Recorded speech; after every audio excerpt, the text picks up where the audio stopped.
Assalamualaikum warahmatullahi wabarakatuh.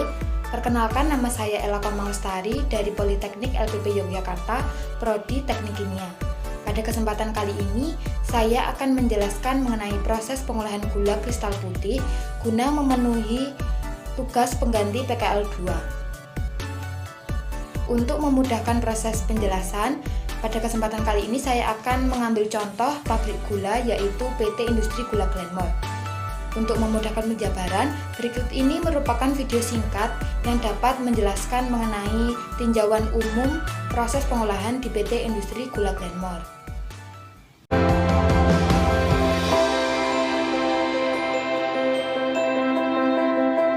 Agar pengangkutan lancar, dibangun beberapa proyek pengerasan jalan di beberapa titik kebun.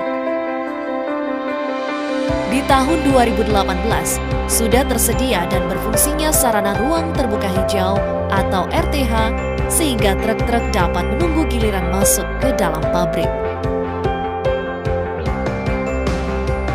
Core Sampler, analisa individu agar mutu dapat sesuai dengan mutu yang ditentukan.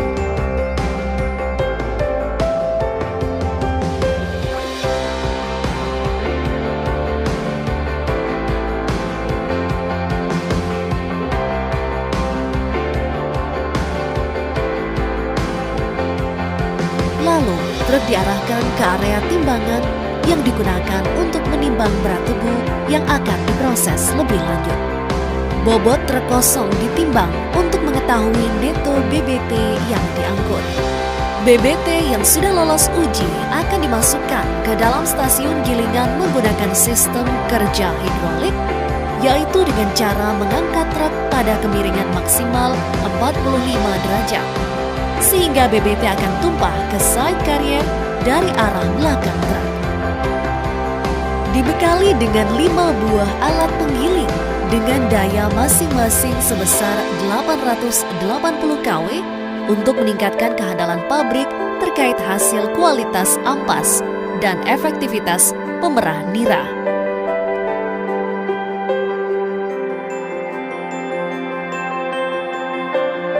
Nira yang dihasilkan akan disimpan di raw juice dan ampas yang dihasilkan akan disimpan di bagase storage. Nira mentah yang sudah melalui proses pemanasan suhu di pemanas 1 dan 2 akan dialirkan ke flash tank untuk menghilangkan udara yang terkandung di dalam nira.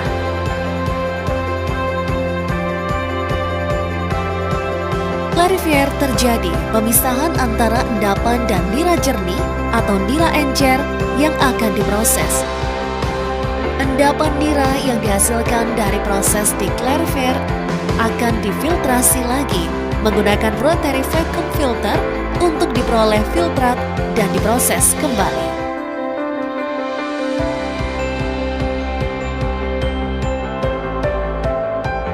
Nira jernih akan masuk ke dalam stasiun-stasiun penguapan atau evaporator untuk menghasilkan nira kental.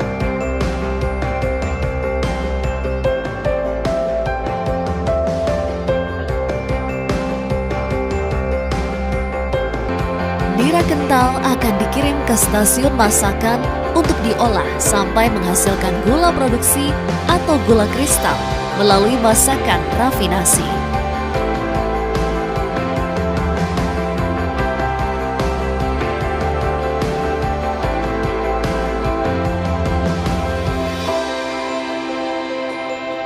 Gula kristal yang dihasilkan akan disalurkan menuju bak penampung gula produksi melalui screw conveyor dan refined sugar bell conveyor.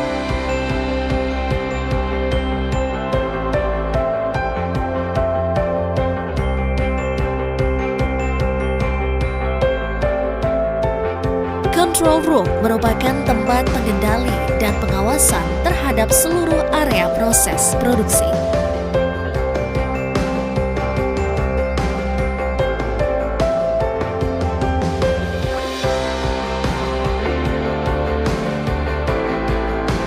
Untuk menunjang pengawasan dan pemrosesan data bahan baku tebu, maka diterapkan sistem informasi berbasis teknologi informasi. Melalui sistem informasi dapat terpantau pasokan BBT baik kuantitas maupun kualitasnya dan memberikan informasi yang berguna bagi manajemen.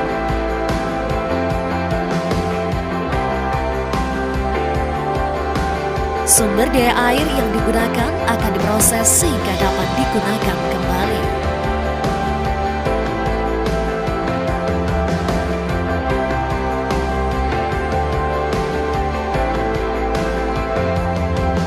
Gula kristal putih yang ditampung tersebut akan masuk ke timbangan untuk siap dikemas ke dalam sak ukuran 50 kg menjadi produk gula bermerek dagang.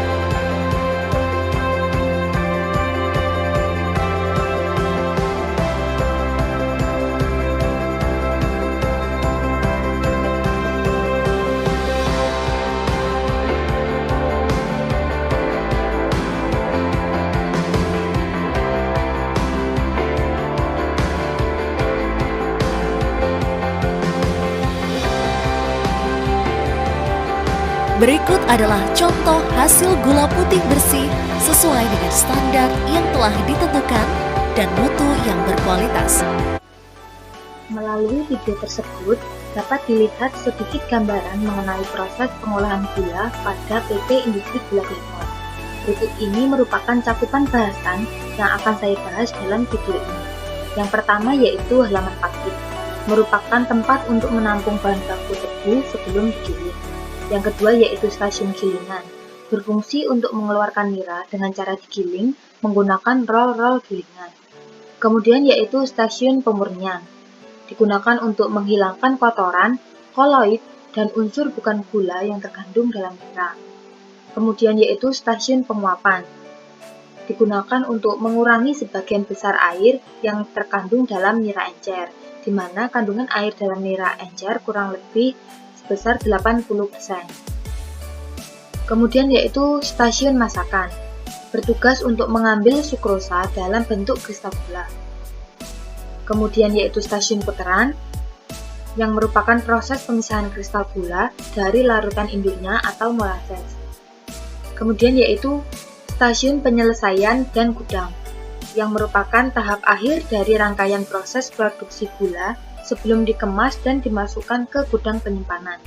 Dan yang terakhir yaitu di bagian utilitas, yang merupakan sekumpulan unit proses yang berfungsi untuk menunjang proses utama pabrik seperti boiler, water treatment plant atau proses pengolahan air limbah, dan lain-lain seperti proses pengolahan air umpan. Yang pertama yaitu halaman pabrik, digunakan sebagai tempat untuk menampung bahan baku tebu sebelum digiling, mengatur jumlah tebu yang masuk, dan menunjang kelancaran proses produksi pada pabrik gula. Terdiri dari dua bagian yaitu emplasemen dalam dan luar. Emplasemen luar digunakan untuk menampung antrian truk sebelum masuk emplasemen dalam, tempat pemeriksaan SPTA, tempat penukaran barcode dengan ID card atau RFID, kemudian tempat pemeriksaan breks tebu, juga tempat untuk pemeriksaan kriteria kebersihan tebu atau trace secara fisik. Sedangkan emplasemen dalam digunakan untuk menampung antrian truk sebelum BBT digiling.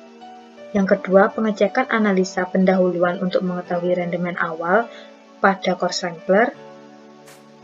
Kemudian tempat untuk penimbangan berat BBT atau bahan baku tebu, tempat pembongkaran BBT, juga tempat untuk pemeriksaan kriteria tebu atau trace setelah pembongkaran. Syarat digunakan kedua bagian emplasemen ini harus memenuhi syarat-syarat halaman pabrik, yaitu yang pertama luas area, harus mampu menampung semua truk yang akan digiling hari ini, serta persiapan cadangan besok sesuai kapasitas giling pabrik guna kontinuitas proses. Yang kedua yaitu area yang rindang. Digunakan untuk mencegah terjadinya hidrolisis dan inversi karena panas. Hal ini dikarenakan sifat sukrosa yang dapat dengan mudah mengalami hidrolisis ketika terkena panas yang tinggi. Yang ketiga yaitu mendukung penerapan sistem FIFO atau first in first out. Tebu yang datang harus digiling terlebih dahulu, sedangkan tebu yang datang terlambat harus menunggu antrian sesuai urutan. Dikarenakan tebu yang sudah ditebang harus sesegera mungkin digiling mengingat sifat sukrosa dalam tebu mudah rusak. Batas maksimal tebu yang akan digiling kurang dari 24 jam. Kemudian pengaturan dan pengawasan. Yang pertama yaitu dilakukan pemeriksaan SPTA atau surat perintah tebang angkut. Truk dari kebun masuk ke emplasmen luar untuk melaksanakan pemeriksaan SPTA serta dilakukan pengecekan kemasakan tebu dari nilai Brix dan kebersihan tebu. Yang kedua, dilakukan penukaran barcode. Penukaran barcode dari koperasi atau pemilik kebun dengan RFID sebagai ID card agar bisa masuk ke emplasmen dalam. Yang ketiga, yaitu analisa pendahuluan, yang meliputi analisa Brix, POL, dan HK untuk mengetahui rendemen awal menggunakan core sampler. Yang keempat yaitu penimbangan berat BBT atau bahan baku tebu. Dihitung dengan truk ditambah BBT ditimbang untuk mengetahui berat bruto.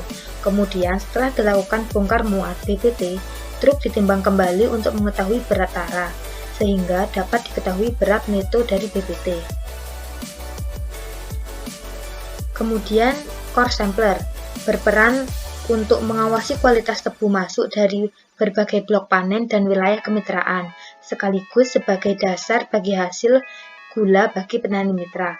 Dapat dilihat dalam gambar bahwa core sampler atau tabung silinder dapat digunakan untuk mengambil tebu dari dalam truk yang kemudian akan dibawa menuju shredder untuk dicacah menjadi cacahan yang lebih kecil dan kemudian nantinya akan dibawa menuju ke press untuk dilakukan penekanan agar terjadi proses pemerahan dan juga proses pemisahan antara nira dan ampas. Kemudian nira hasil analisa akan dianalisa di NIR untuk diperoleh nilai dari POL, Brix, dan juga HK. Perhitungan HK dapat dihitung menggunakan persen POL dibagi persen Brix dikali 100%. Juga dapat digunakan untuk menghitung rendemen dengan rumus yaitu faktor perah dikali nilai nira. Kemudian jembatan timbang digunakan untuk mengetahui berat tebu yang akan digiling di pabrik gula sekaligus sebagai salah satu dasar perhitungan bagi hasil antara pabrik gula dan petani tebu rakyat. Proses perhitungan berat BBT dapat dihitung menggunakan rumus berikut, yaitu berat bruto dikurangi berat tara, di mana berat bruto merupakan berat truk dan BBT yang ditimbang ketika truk masuk ke dalam emplasmen dalam. Sedangkan berat tara merupakan berat truk kosong yang ditimbang ketika truk sudah selesai pada bagian tipler dan truk sudah kosong.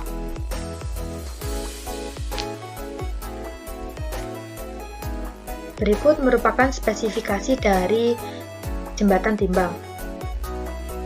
Terdiri dari 3 set, di mana 2 set awal digunakan untuk menimbang truk dan tebu masuk atau bruto, dan 1 untuk menimbang berat truk tara atau truk kosong. Untuk truk masuk memiliki kapasitas 50 ton dan juga minimum graduation sebesar 20 kg. Untuk sama halnya dengan tebu masuk, jembatan timbang untuk truk keluar juga memiliki kapasitas 50 ton dan jumlah minimum graduation yaitu 20 kg dengan platform dimension masing-masing yaitu 4 x 15 meter. Yang kedua yaitu stasiun gilingan. Berfungsi untuk mengeluarkan nira sebanyak-banyaknya yang terkandung di dalam tebu dengan cara digiling dengan menggunakan roll-roll gilingan, sehingga diperoleh ekstraksi yang maksimal dengan menekan kehilangan gula seminimal mungkin. Terdiri dari 3 tahap pengerjaan, yaitu yang pertama, tahap pembongkaran tebu, merupakan proses pemindahan tebu dari truk menuju can carrier dengan bantuan tipper atau crane. Alat yang digunakan dalam tahap pembongkaran tebu yaitu tipper. Yang kedua yaitu tahap pendahuluan atau can preparation, merupakan proses pembukaan sel-sel tebu guna mempermudah proses pemerahan dengan memotong dan mencacah tebu menjadi bagian yang lebih kecil. Alat yang digunakan berupa can carrier, leveler, can cutter, can kicker, iron magnetic separator, dan heavy duty hammer shredder. Yang ketiga yaitu tahap pemerahan, merupakan proses pemerahan nira sekaligus proses pemisahan nira dengan ampas tebu yang dilakukan dengan bantuan roll-roll gilingan. Alat yang digunakan berupa unit gilingan, kemudian alat pendukung pemerahannya yaitu intermediate carrier, gunny licut, feeding roll, dan tekanan hidrolik. Berikut merupakan skema stasiun pemerahan nira.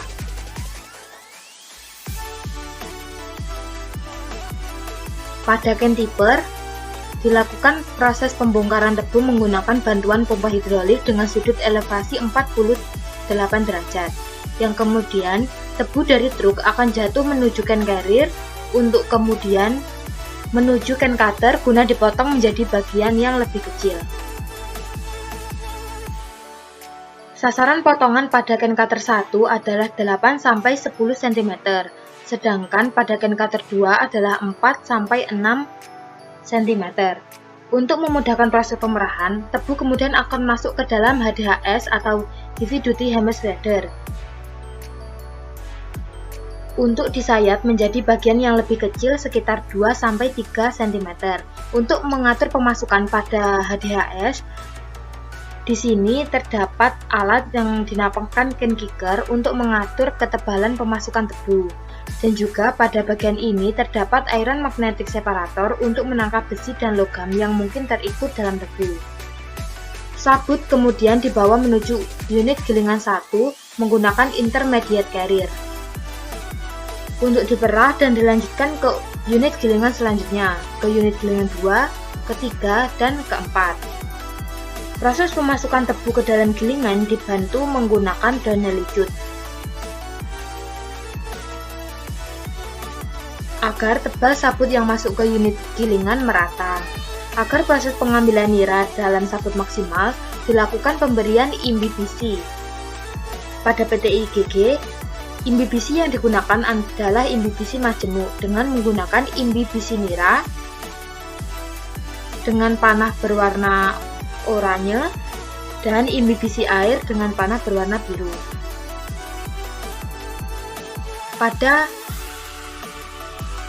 Pada unit gilingan ampas unit gilingan 1 dan 2 diberikan imbibisi nira, sedangkan pada ampas keluaran dari unit gilingan 3 diberi imbibisi berupa air dengan suhu 90 derajat Celcius. Ampas dari gilingan akhir kemudian dibawa menuju boiler untuk dimanfaatkan sebagai bahan bakar. Sedangkan nira dari unit gilingan 1 dan unit gilingan 2 dibawa menuju rotary kaskas atau rotary drum filter untuk disaring kotorannya, karena bisa saja pasir atau tanah masih terikut dalam nira, maka nira mentah kemudian dialirkan menuju sand separator untuk mengurangi kandungan pasir dan tanah yang terikut dalam nira, yang kemudian nira siap untuk dibawa menuju ke stasiun pemurnian. Untuk mengetahui tingkat keberhasilan proses pemerahan, perlu dilihat angka-angka pengawasannya sudah terpenuhi atau belum. Berikut merupakan angka pengawasan pada stasiun gilingan.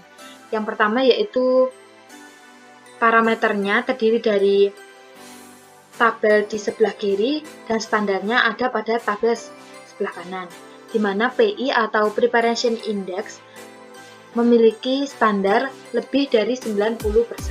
Kemudian ekstraksi pol menurut perhitungan sistem Java maupun ISSability dengan standar yaitu 95-96%. Kemudian ekstraksi break atau HPB total standarnya yaitu 95-96%. Dan pol ampas akhir yaitu 1,5-2%, kadar air ampas akhir yaitu 49-52%, imbibisi persen sabut 200-280%, dan imbibisi persen tebu 25-35%. Kemudian PSHK harus lebih dari atau sama dengan 96%, di mana PSHK ini menunjukkan proses adanya inversi atau tidak pada stasiun gilingan. Kemudian untuk penurunan HK dari NPT ke NM yaitu maksimal kurang dari 1%.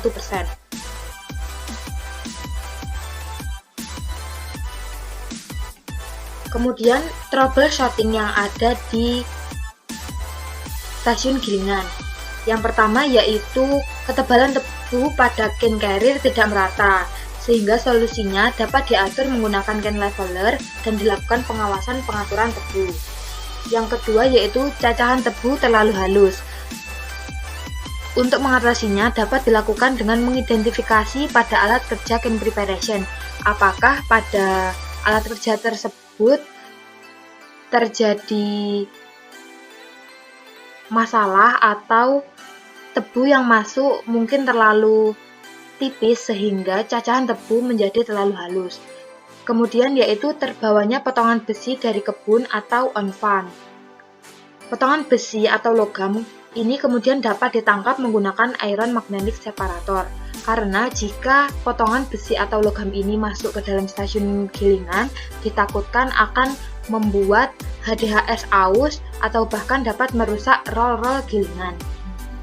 Kemudian yaitu yang terakhir, masalah yang dapat terjadi yaitu tebu kotor atau tebu memiliki teras yang banyak atau bahkan tebu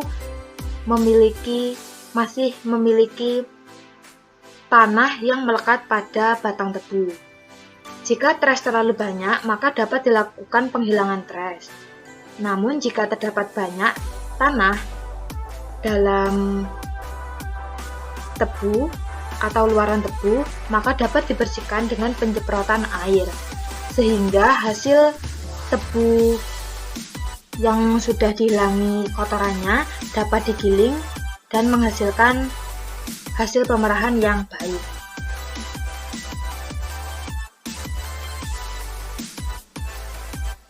Kemudian yaitu stasiun pemurnian. Digunakan untuk menghilangkan kotoran, koloid, dan unsur bukan gula yang terkandung dalam nira dengan cara chemis maupun fisik, di mana chemis dapat dilakukan dengan penambahan bahan pembantu proses, dan untuk fisik dilakukan dengan cara penyaringan. Berikut merupakan alat-alat yang digunakan dalam stasiun pemurnian. Yang pertama yaitu magnetic flow meter. Digunakan untuk mengetahui berat nira mentah yang masuk ke dalam proses, sekaligus sebagai data untuk perhitungan pengawasan proses pengolahan. Yang kedua yaitu juice heater, yang terdiri dari 3 stick yaitu 1, 2, dan 3, yang masing-masing memiliki fungsi yang berbeda-beda, di mana juice heater ini digunakan untuk memanaskan nira hingga suhu tertentu agar reaksi pada proses pemurnian dapat berjalan dengan baik. Yang kemudian yaitu static mixer, berfungsi sebagai tempat penambahan susu kapur pada nira. Nira dan susu kapur mengalir melalui sekat atau baffle di dalam static mixer yang akan tercampur sehingga homogenisasi nira lebih baik. Kemudian yaitu lime juice tank, merupakan tangki pencampuran lanjutan nira yang sudah direaksikan dengan susu kapur di static mixer. Di tangki ini juga terdapat agregator atau stirrer untuk mengaduk nira dengan tujuan untuk mempercepat reaksi yang terjadi antara susu kapur dengan nira. Kemudian yaitu flash tank, digunakan untuk menghilangkan gas-gas yang terlarut dalam nira dan mengubah aliran nira dari turbulen menjadi laminar. Kemudian yaitu clarifier, berfungsi untuk memisahkan kotoran yang ada di dalam nira melalui proses pengendapan sehingga didapatkan nira jernih. Menggunakan single tray clarifier, ini memiliki scraper yang beroperasi pada kecepatan rotasi rendah yaitu 0,05 rpm untuk menyingkirkan kotoran nira yang melayang, tidak dapat turun mengendap ke dasar clarifier sehingga tidak menyumbat saluran clear juice. Kemudian yaitu RVF atau Rotary Vacuum Filter, merupakan tempat pemisahan lanjut antara nira dengan endapan kotoran melalui proses filtrasi untuk mengambil sisa gula yang masih ada pada nira kotor. RVF bekerja dengan prinsip filtrasi hampa udara. Berikut merupakan diagram alir pada stasiun pemurnian. Dimulai dari wet juice tank, nira mentah dari mill station dibawa menuju wet juice tank untuk diukur masanya menggunakan magnetic flow meter. Nira dalam wet juice tank harus mengandung fosfat sebesar 300 ppm. Jika kurang dari nilai ini, maka harus dilakukan penambahan fosfat ke dalam nira. Hal ini dilakukan agar pembentukan endapan kalsium fosfat dapat terjadi dengan maksimal. Dari wet juice tank, nira dibawa menuju juice heater pertama untuk dipanaskan hingga suhu 70-75 derajat Celcius.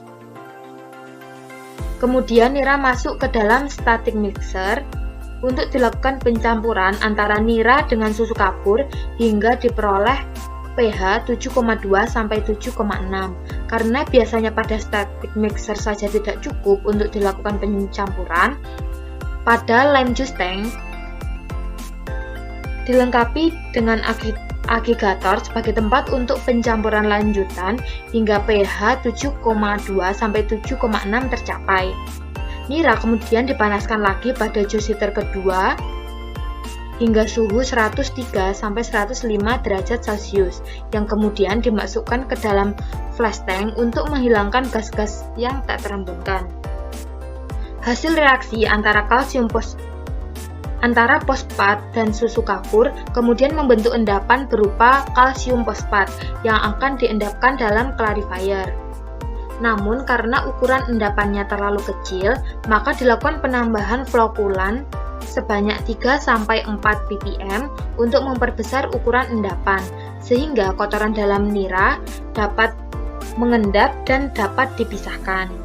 Endapan kemudian masuk ke dalam mud tank untuk selanjutnya dibawa menuju ke rotary vacuum filter untuk dilakukan penyaringan. Agar proses penyaringan kotoran lebih maksimal, dilakukan penambahan bagasilo dari stasiun gilingan sehingga proses penapisan nanti menghasilkan hasil samping berupa glotong dengan pol harus kurang dari 2%. Sedangkan nira kotor hasil penyaringan ini kemudian akan dibawa kembali ke dalam wet juice tank untuk diolah kembali dalam stasiun pemurnian. Kemudian clear juice keluaran dari clarifier kemudian disaring untuk menghilangkan endapan yang terikut dalam clear juice oleh descent screen. Kemudian clear juice ini kemudian akan dipanaskan pada JH3 hingga suhu 110 sampai 115 derajat Celcius yang kemudian akan dibawa ke dalam evaporator. Pada JH3 ini dipanaskan hingga suhu 110 sampai 115 diharapkan dapat membantu proses pemanasan dalam evaporator sehingga dapat meringankan beban kerja dari evaporator. Kemudian mutu proses pemurnian dinilai dari beberapa hal berikut ini. Yang pertama yaitu pemisahan bukan gula atau efek pemurniannya yaitu 12-15%. Kemudian HK atau purity dari clear juice dikurangi weak juice harus 1-1,5%. Kemudian turbidity-nya harus kurang dari 100 NTU. Kemudian kadar fosfat nira harus 250-300 ppm. Kadar CaO clear juice harus kurang dari 1000 ppm. Kemudian BE atau baume milk of lime atau susu kapur harus 6-10 derajat Baume. Kemudian dosis flokulan itu yaitu 3-4 ppm. Jika flokulan diberikan dengan dosis yang berlebih, maka flokulan tidak akan bereaksi atau tidak bisa mengikat Ca fosfat yang berada di dalam nira, sehingga endapan akan melayang dan sulit diendapkan. Namun apabila terlalu banyak juga dapat mengakibatkan kotoran melayang, bahkan menjadi boros dalam bahan baku. Kemudian yaitu pol blotong harus kurang dari 2%, dan kapasitas dari proses pemurnian ini harus tercapai. Kemudian yaitu troubleshooting yang ada di dalam stasiun pemurnian. Yang pertama yang ada dalam single tray clarifier, yaitu proses pengendapan tidak optimal, pengendapan atau hasil endapan mobile, dan diameter endapan kecil. Hal ini bisa saja terjadi akibat proses pembentukan endapan yang kurang optimal, sehingga perlu dilakukan identifikasi penyebab dari proses pengendapan yang tidak optimal ini. Apakah ada pada jumlah pemberian flokulan, atau bahkan pada proses pencampuran antara fosfat dan susu kapur. Yang kedua yaitu pada rotary vacuum filter. Masalah yang biasanya terjadi yaitu vakum tidak tercapai, penyemprotan nozzle kurang maksimal, dan proses penapisan tidak optimal. Proses penapisan tidak optimal ini biasanya juga terjadi akibat vakum yang tidak tercapai, juga bisa saja terjadi akibat penyemprotan nozzle yang kurang maksimal. Sehingga agar penapisan dalam RVF ini optimal, vakum dan juga penyemprotan nozzle ini perlu dimaksimalkan. Vakum tidak tercapai ini biasanya juga terjadi akibat kurangnya air injeksi yang diberikan kepada kondensor, sehingga vakum yang akan dicapai tersebut tidak tercapai. Kemudian untuk penyemprotan nozzle ini, air semprotan harus mengembun atau berawan sehingga air penyemprotan dapat menyebar ke seluruh bagian dari blotong. Kemudian yaitu pada alat juice heater. Pada juice heater ini biasanya terjadi pengarakan akibat dari terbentuknya endapan kalsium fosfat, sehingga perlu dilakukan penyekerapan rutin pada juice heater agar kerak dapat hilang. Kemudian pada magnetic flow meter, yang biasanya terjadi yaitu pembacaannya kurang tepat, sehingga perlu dilakukan kalibrasi di tempat agar proses pembacaan ini dapat lebih akurat.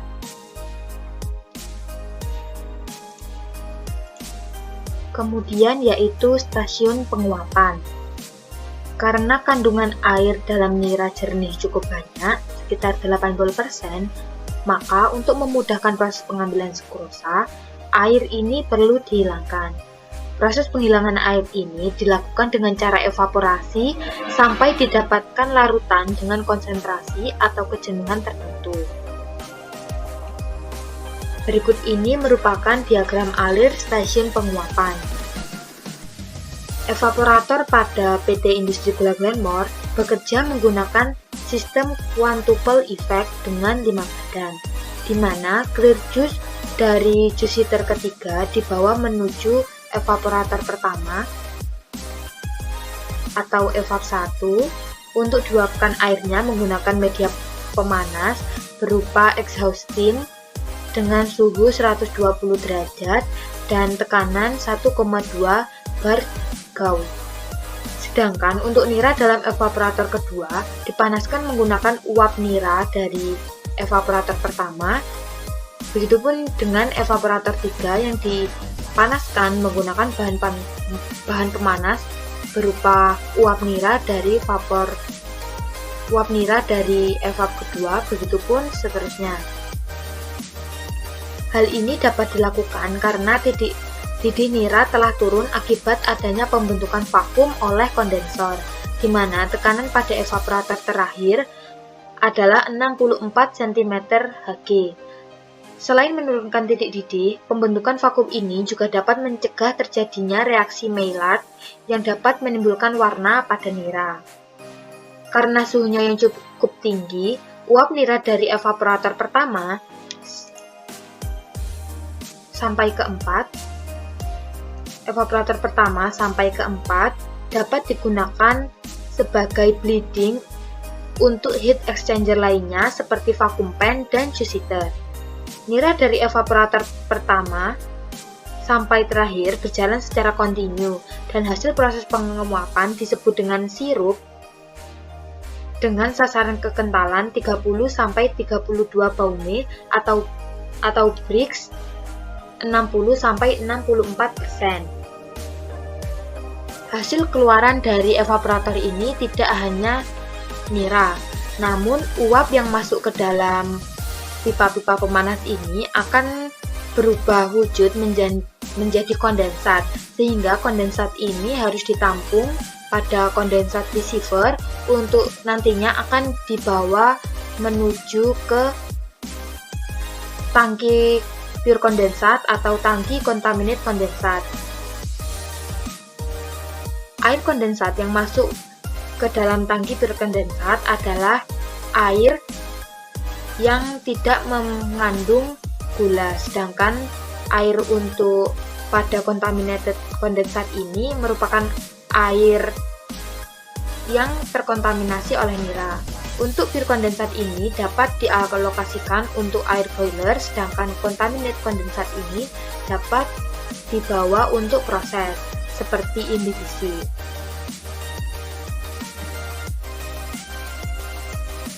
Berikut merupakan troubleshooting yang biasa terjadi pada stasiun penguapan. Yang pertama yaitu terjadi pengerakan. Hal ini tidak dapat dihindari karena kandungan susu kapur pada nira yang dapat dikatakan cukup tinggi, sehingga terbentuk endapan kalsium fosfat pada pipa-pipa penguapan. Untuk proses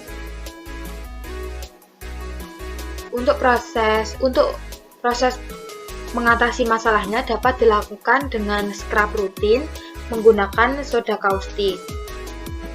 Kemudian yang kedua yaitu break dan vakum dari badan evaporator tidak tercapai. Hal ini bisa saja terjadi akibat break tidak tercapai ini bisa saja terjadi akibat vakumnya yang tidak tercapai, sehingga dapat dilakukan pengecekan kondisi kondensor pembentuk vakum apakah sudah berjalan dengan baik atau belum, karena biasanya vakum tidak tercapai ini terjadi akibat air injeksi pada kondensor kurang atau bahkan terjadi masalah pada pompa vakumnya.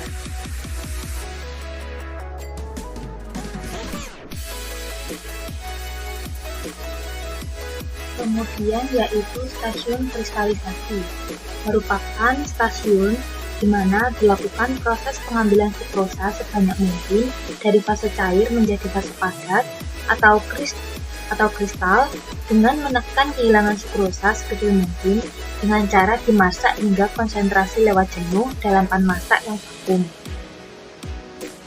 Pada stasiun kristalisasi menggunakan beberapa alat berikut ini. Yang pertama yaitu vacuum pan, merupakan tempat utama untuk memasak masa kulit dan pembentukan kristal gula dengan cara menguapkan sebagian besar airnya.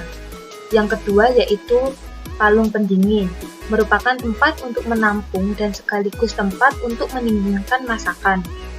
Berfungsi untuk kristalisasi lanjut atau biasa disebut dengan kristalisasi, yang merupakan suatu proses penempelan molekul-molekul sukrosa pada kristal yang sudah ada. Kemudian yaitu puteran, berfungsi untuk memisahkan gula dengan larutan induknya menggunakan prinsip gaya sentrifugal. Terdiri dari dua jenis yaitu LGF atau low grade fugal untuk memutar masakan dengan HK rendah, dan ada pula HGF atau high grade fugal untuk memutar masakan dengan HK tinggi.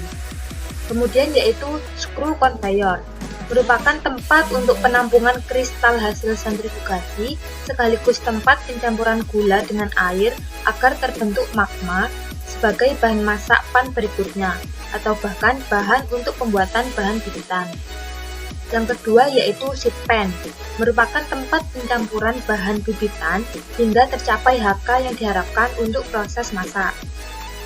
Kemudian yaitu Continuous Vertical Crystallizer atau CVC, digunakan untuk mendinginkan masakan C sebelum masuk ke putaran LBF dan menekan kehilangan gula pada tetes, sekaligus tempat untuk kristalisasi lanjut dengan cara mendinginkan masakan sampai suhu 40 derajat Celcius. Kemudian yaitu yang terakhir, reheater. Karena bisa saja terbentuk kristal palsu pada CVC, untuk menghilangkan kristal palsu tersebut, masakan C perlu dipanaskan kembali pada reheater hingga dicapai suhu 55 derajat Celcius. Berikut ini merupakan diagram alir pada stasiun masakan. Pada bagian ini terdapat vakum pan A, B, dan C, di mana pada vakum pan A ini bahan masak utamanya yaitu berupa RO dari heat tank, nira kental, dan juga mingler atau magma gula B sebagai seeding. Hasil dari pan A ini kemudian akan dibawa setelah viskositas atau HK tercapai. Hasil masakan A ini kemudian akan masuk ke receiver masquet A atau palung pendingin A, di mana di sini merupakan tempat untuk menampung masakan sementara untuk kemudian dibawa menuju ke feed mixer, kemudian dibawa ke sentrifugal A, di mana hasil dari proses sentrifugasi ini merupakan gula A yang nantinya akan di-remelter atau di-remelt di bagian remelter untuk kemudian diberi hot water untuk nantinya akan dibawa ke proses pemurnian karbonatasi. Berbeda dengan vakum pan E, pada vakum pan B dan C digunakan crystallizer vakum pan atau crystallizer vertical pan atau pan yang digunakan itu berbentuk seperti ini, dimana pada hampir sama dengan proses pada vakum pan A, pada vakum pan B hasil dari proses pemasakan ini akan dibuat sebagai hasilnya merupakan gula B, dimana nanti akan di mingler atau diberi air untuk digunakan sebagai bibitan pada pan A. Kemudian larutan induk dari proses sentrifugasi pada sentrifugal B ini disebut dengan bemol, di mana nanti akan digunakan sebagai bahan masak pada CVPC. Untuk bahan bibitan CVPB dan CVPC diolah pada seed pan B, C ini, dimana jika ingin membuat bibitan untuk CVPB maka HK yang harus dicapai pada seed pan B, seed pan ini adalah HK untuk masakan B, sedangkan begitu pula jika diinginkan bibitan untuk vakum pan C, maka di seed pan ini dibuat hingga mencapai HK yang diinginkan untuk memasak di vakum pan C. Berbeda dengan CVPB dan vakum pan A, pada CVPC pada proses pemasakan di masquet C ini dilakukan 2 kali proses sentrifugasi, di mana keluaran dari vakum pan ini akan masuk ke dalam receiver masakwit atau palung penerima masakan C yang kemudian akan dibawa ke dalam CVC untuk dilakukan kristalisasi lanjut dan penurunan suhu masakan hingga suhu 40 derajat Celcius. Kemudian setelah suhu tercapai 40 derajat Celcius, masakan C akan masuk ke reheater untuk dipanaskan kembali hingga suhu 55 derajat Celcius. Hal ini dilakukan karena biasanya pada proses CVC ini terbentuk kristal palsu, sehingga diharapkan dengan adanya pemanasan ini, kristal palsu tersebut dapat mencair dan dihilangkan. Dari reheater ini, masakan kemudian masuk ke feed mixer dan untuk selanjutnya masuk ke sentrifugal C1. Hasil dari gula C1 ini kemudian juga akan diberi air untuk kemudian digunakan sebagai bahan masuk ke feed mixer C2. Pada mingler C1 ini, bahan ini disebut dengan magma C1. Magma C1 ini kemudian masuk ke dalam sentrifugal C2 untuk diputar kembali, dan hasilnya ini merupakan gula C2.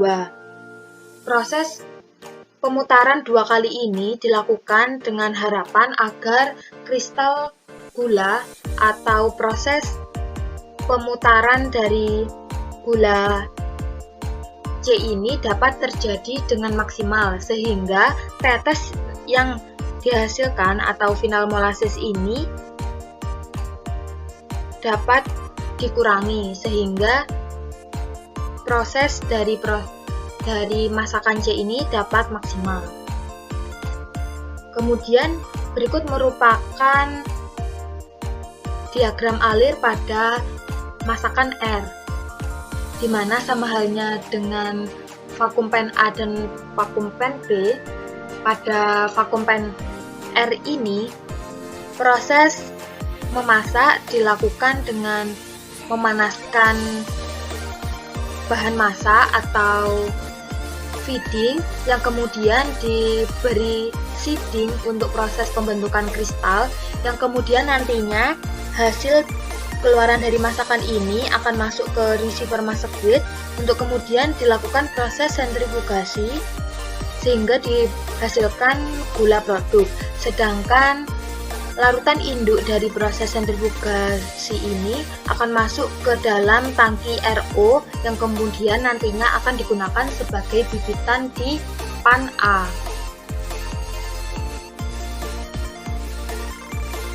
Berikut merupakan sasaran stasiun masakan yang harus dicapai. Yang pertama yaitu HK dari masakwit R, yaitu 95-98%, untuk masakwit A 80-82%, untuk masakwit B 68-72%, dan untuk masakwit C yaitu 55-60%. Untuk BRICS yang harus dicapai pada masakwit R yaitu 89-90%, kemudian masakwit A 94%, pada masakwit B 97%, dan pada masakwit C harus lebih dari 98%.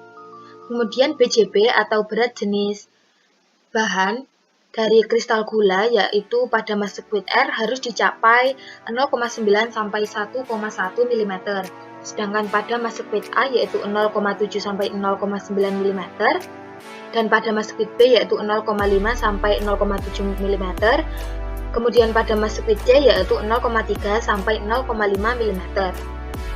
Ini kemudian yaitu pada kuit puting atau pada pan cuit ini, pada masakan R harus memenuhi level yaitu 55 sampai 60%.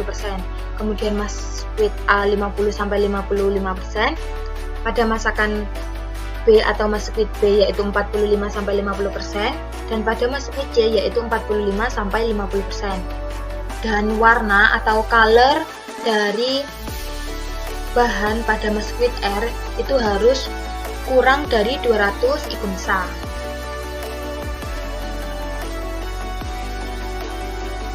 Berikut merupakan troubleshooting yang terjadi atau yang biasa terjadi pada stasiun kristalisasi. Yang pertama yaitu timbulnya kerak palsu. Hal ini biasanya disebabkan oleh kurangnya kerapatan kristal gula dalam pan masak.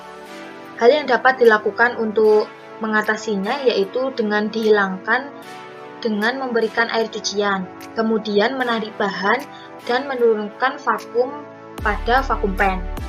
Yang kedua yaitu kurangnya bahan masak. Hal ini biasa terjadi karena telatnya memberikan bahan atau mungkin kinerja dari proses penguapan itu kurang maksimal. Sehingga untuk mengatasinya dapat dilakukan dengan mengatur waktu masak, dengan menyesuaikan kapasitas masak dan mengoptimalkan kinerja dari stasiun penguapan. Kemudian yaitu kualitas bahan masuk atau bahan masak yang kurang bagus. Hal ini biasanya disebabkan oleh kualitas dari tebu yang digiling. Sehingga untuk cara mengatasinya yaitu memekatkan kembali di vakum pan, karena biasanya kualitas bahan masak yang kurang baik ini dapat menyebabkan kristal gula itu pliket. Kemudian yang terakhir yaitu turunnya vakum. Biasanya terjadi akibat suhu injeksi yang terlalu tinggi serta tarikan air injeksi yang kurang mencukupi. Hal yang dapat dilakukan untuk mengatasinya yaitu dengan memperkecil valve bukaan steam atau membuka valve injeksi lebih besar, sehingga proses penurunan suhu pada kondensor itu dapat terjadi dengan maksimal dan proses vakum dapat tercapai.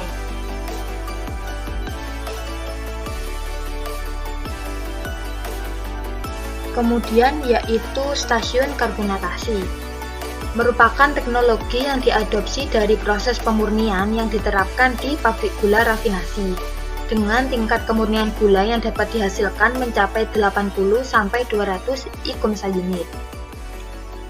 Berikut merupakan diagram alir dari stasiun karbonatasi.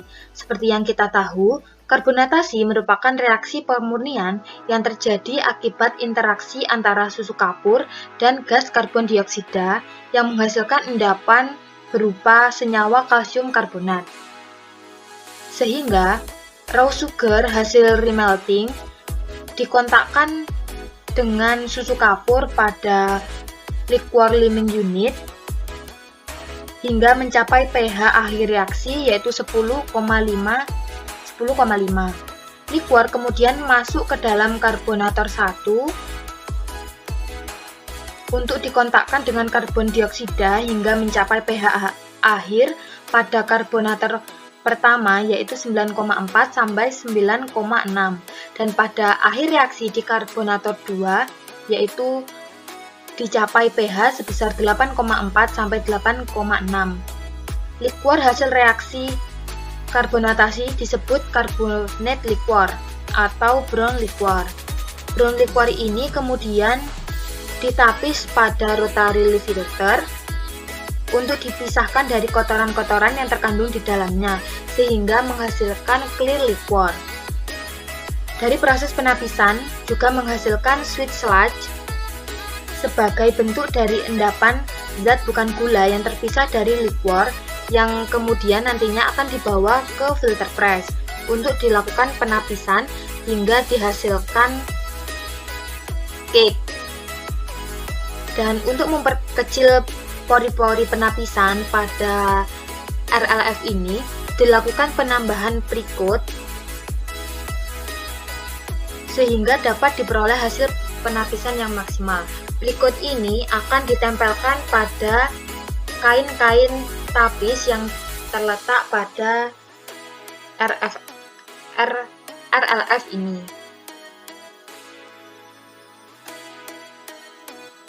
Kemudian sasaran dari stasiun karbonatasi yang harus dicapai oleh pabrik gula yaitu fine liquor.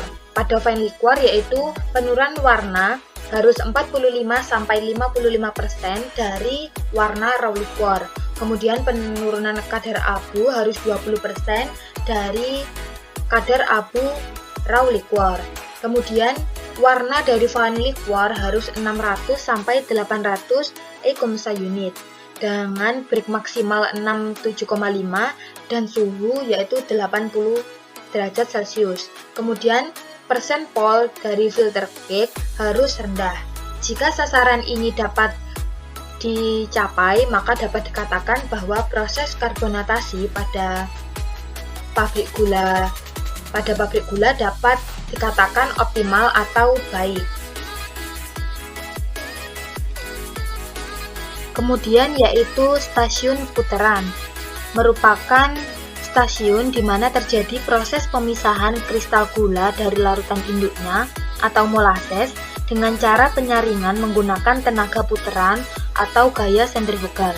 Dengan adanya gaya sentrifugal, maka massa yang masuk ke dalam alat pemutar akan terlempar menjauhi titik pusat perputarannya, dan kristal akan tertahan pada dinding skrin. Sedangkan larutan yang menyertainya akan terlempar keluar melalui lubang skrin, sehingga larutan induknya dengan kristal gula dapat dipisahkan. Berikut merupakan jenis dari putaran. Yang pertama yaitu batch centrifugal atau high grade centrifugal, digunakan untuk memutar masakan air yang turun dan dilakukan secara batch. HGF ini digunakan untuk memutar masakan dengan HK yang tinggi. Berikut merupakan siklus operasi dari pemutaran batch untuk masakan high grade fugal. Yang pertama yaitu terjadi proses pengumpanan atau feeding, di mana RPM yang dicapai yaitu 150-250 dengan waktu 12-25 detik. Pada proses ini diatur oleh pengatur umpan otomatis. Yang kedua yaitu proses percepatan atau accelerating, di mana pada proses ini RPM dinaikkan ke RPM maksimum dengan RPM basket yaitu 300-400 RPM dengan waktu atau lama proses ini terjadi yaitu 40 detik. Yang ketiga yaitu proses pencucian atau washing, di mana pada proses ini dilakukan pada tahap percepatan ketika hampir mencapai RPM maksimum dengan waktu 5-10 detik dan suhu air yang digunakan sebagai pencuci yaitu 70 derajat Celcius. Kemudian yaitu yang keempat, pemutaran maksimum, di mana RPM yang harus dicapai yaitu RPM maksimal dengan RPM 1000-1100 dengan waktu pemutaran ini yaitu 15-30 detik. Kemudian yang kelima yaitu proses penurunan kecepatan.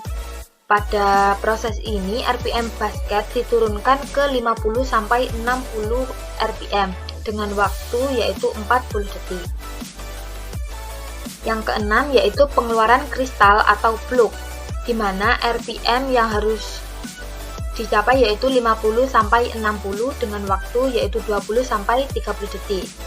Di mana pada proses ini valve discharge harus dibuka dan scrap akan bergerak perlahan ke arah lapisan gula dan bergerak dari sisi atas ke sisi bawah basket sehingga kristal gula pada skrin dapat dipisahkan.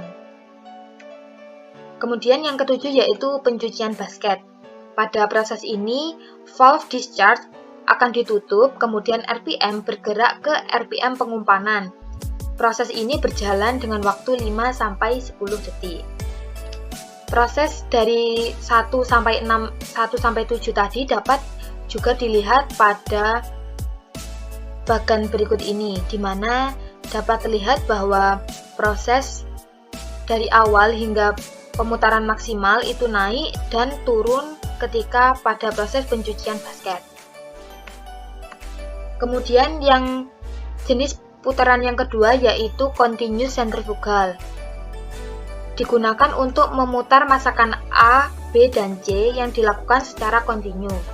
Puteran ini bekerja dengan gaya sentrifugal sehingga kristal terlempar menjauhi pusat menuju dinding saringan yang berbentuk konus atau kerucut dengan pucuk yang tidak lancip. Operasi sentrifugal pada proses di LGF ini berjalan secara kontinu dengan basket berbentuk konus dengan sudut 30 dan 30 derajat dan berputar 140-50 sampai 1750 rpm dengan diameter basket 2118 mm dan lubang screen yaitu 0,6 sampai 1,65 mm. Digerakkan oleh motor dengan daya 90 kW dan pada proses ini dilakukan dengan masakan masuk pada pertengahan konus dikontrol secara otomatis. Air siraman kemudian masuk melalui pipa yang dipasang sepanjang konus. Air siraman diberikan sebanyak 15-25 liter per meter kubik dengan tekanan 2 kg per cm kuadrat. Air ini diberikan melalui nozzle berjarak 50 mm dari screen. Dengan tebal lapisan gula pada proses sentrifugal di LGF ini yaitu 2-3 mm. Kelemahan proses sentrifugal kontinu ini adalah pecahan kristal atau penyakit kristal membentur dinding sentrifugal sehingga dapat menyebabkan korosi akibat gesekan dengan screen. Kemudian yaitu stasiun penyelesaian dan gudang. Pada stasiun ini merupakan tahap akhir dari rangkaian proses produksi gula sebelum dikemas dan dimasukkan ke gudang penyimpanan. Tahap ini merupakan tahap yang menentukan terhadap daya simpan gula selama proses penyimpanan di gudang. Pada tahap penyelesaian dilakukan dua proses utama yaitu drying and filtering yang masing-masing memiliki fungsi sebagai berikut. Yang pertama yaitu fungsi dilakukannya pengeringan. Yang pertama untuk memudahkan penanganan dan agar gula tidak mudah menggumpal. Yang kedua untuk mencegah kerusakan karena mikroorganisme atau secara kimia seperti kehilangan sukrosa atau pembentukan warna. Dan yang terakhir yaitu dilakukan untuk menekan kadar air dalam kristal hingga dicapai kurang dari 0,2%. Kemudian fungsi dari proses penyaringan atau filtering ini dimaksudkan untuk mendapatkan ukuran kristal yang seragam sesuai dengan standar yang ditetapkan. Dengan penyaringan ini, gula tersaring dapat bebas dari debu gula yang berpotensi mengakibatkan caking gula dalam penyimpanan. Kedua proses tersebut penting diperhatikan karena dapat mempengaruhi umur simpan gula. Kemudian berikut ini merupakan standar mutu gula yang sesuai dengan Standar Nasional Indonesia atau SNI yang menjadi pedoman pada PT IGG yaitu RSNI tahun 2020, di mana standar dari kualitas sugar ini adalah sebagai berikut. Yang pertama yaitu hasil polarisasi dengan derajat Z yaitu minimal 99,5 dan yang kedua yaitu susut pengeringan atau B/B ini adalah maksimal 0,1%. Kemudian warna larutan harus 76 sampai 300 IKUMSA unit dan abu conductivity yaitu maksimal 0,15%. Kemudian besar jenis butir dari kristal gula yaitu 0,2 sampai 1,2 mm. Kemudian kandungan atau kadar belerang dioksida atau SO2 maksimal 30 mg per kilogram. Kemudian cemaran logam yang terkandung di dalam gula, yang pertama yaitu Pb atau timbal, itu maksimal yaitu 2 mg per kilogram. Kemudian CD yaitu maksimal 0,20 mg per kilogram. Kemudian Hg atau hydrodium atau raksa atau dengan maksimal yaitu 0,05 mg per kilogram. Kemudian yaitu AS dengan maksimal 1,0 mg per kilogram. Berikut merupakan problematika dan cara mengatasi pada stasiun penyelesaian. Kendala yang biasanya dihadapi yaitu kadar air setelah pengeringan itu masih lebih dari 0,05%, suhu gula lebih dari 40%, 40 derajat Celcius, terjadinya cracking gula, dan terjadi kenaikan warna igomsa. Sehingga alternatif untuk mengatasinya itu dapat dilakukan dengan memastikan kapasitas alat cukup. Kemudian memastikan suplai steam pemanas cukup agar kemudian diatur ketebalan gulanya berkaitan dengan waktu tinggal. Kemudian suhu udara pengering itu harus kurang lebih 85 derajat Celcius dan suhu udara pendingin yaitu kurang dari 30 derajat Celcius. Kemudian juga diperhatikan pada kecepatan aliran udara pengering harus 1-2 meter per detik. Jika kecepatan kurang dari 1, maka berpotensi gula tebu akan masuk ke dalam gula produk.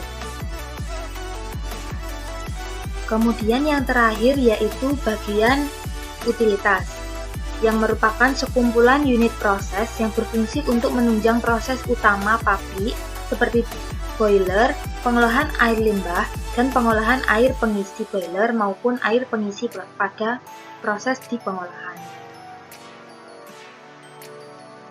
Yang pertama, saya akan menjelaskan tentang penyediaan air pengisi pada ketel. Proses treatment untuk air umpan boiler dapat dilakukan dengan dua cara, yaitu dengan ion exchange atau dengan reverse osmosis. Di PT IGG menggunakan kedua proses tersebut, di mana jika kebutuhan air denim terlalu banyak, maka proses treatment akan dilakukan dengan dua proses tersebut. Namun, jika kebutuhan air denim cukup, maka dapat dilakukan menggunakan satu metode tersebut.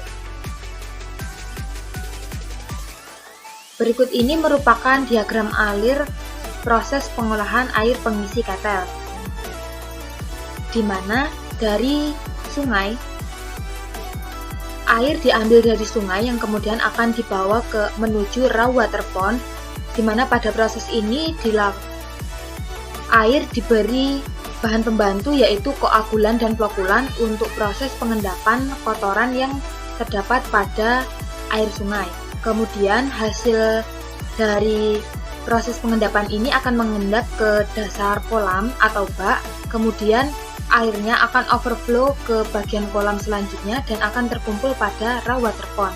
Dan kemudian akan difilter menggunakan carbon filter dan juga multimedia filter. Yang kemudian nantinya hasil dari proses ini akan masuk ke fine water tank, yang kemudian akan diproses pada ultrafiltration filter dan juga pada sand filter, yang nantinya akan masuk kembali ke carbon filter dan masuk ke cartridge filter untuk kemudian masuk ke dalam reverse osmosis system. Sedangkan dari ultrafiltration filter ini akan masuk ke UV product dan nantinya akan diproses menggunakan ion exchanger. Sehingga jika cukup menggunakan ion exchanger saja, maka tidak dilakukan pada proses RO, atau jika air pengisi demin ini kurang, maka digunakan dua metode ini, yaitu RO system dan juga ion exchanger system. Sehingga hasil air yang berada di demin water tank ini nantinya akan siap digunakan sebagai air umpan pada boiler. Berikut merupakan baku mutu air pengisi ketel dan air ketel dengan spesifikasi, yaitu dengan kesadaran air pada pengisi ketel yaitu harus kurang dari 0,1 OD. Begitupun dengan air ketel, kemudian pH pada air pengisi ketel yaitu 7,5 sampai 8,5 dan pH pada air ketel yaitu 10 sampai 10,8. Kemudian TDS pada air ketel yaitu maksimal 1500. Kemudian P alkali pada air pengisi ketel 50 ppm, sedangkan pada air ketel 300 ppm. Kemudian MA kali pada air pengisi ketel yaitu 100 ppm, sedangkan pada air ketel yaitu 500 ppm. Dan kandungan klorin pada air ketel maksimal yaitu 70 ppm. Dan sulfit pada air pengisi ketel itu maksimal 30 ppm dan air ketel dengan maksimal 60 ppm.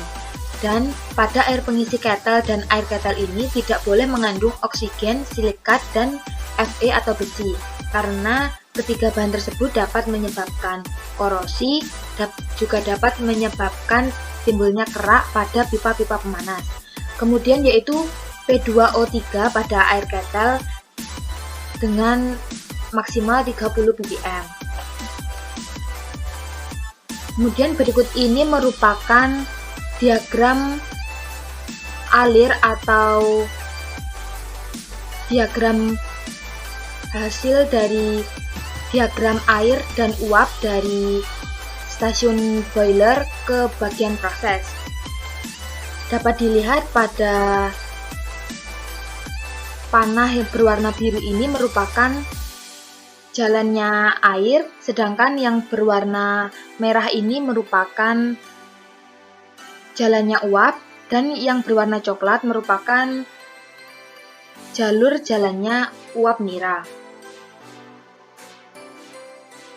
Air dari pengisi boiler ini jika sudah dilakukan proses pada pengolahan, maka air pengisi ini menggunakan air pure kondensat, di mana air ini kemudian akan masuk ke boiler untuk dipanaskan, yang kemudian akan menghasilkan uap superheated yang nantinya akan dimasukkan ke dalam high pressure steam heater, di mana dari HPSH ini kemudian uap baru ini akan masuk ke dalam turbin untuk diubah menjadi energi gerak, dan dari energi gerak ini akan diubah menjadi energi listrik. Sisa dari uap yang telah masuk ke dalam turbin ini kemudian akan masuk ke low pressure steam heater yang telah berubah menjadi uap bekas, di mana dari uap ini akan dimasukkan ke dalam evaporator 1 sebagai bahan pemanas di proses penguapan.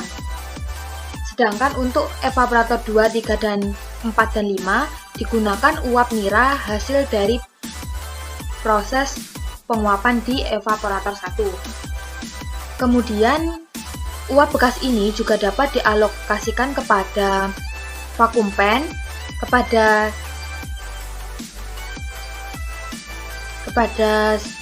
putaran sentrifugal, juga kepada proses di karbonator. Hal ini dilakukan jika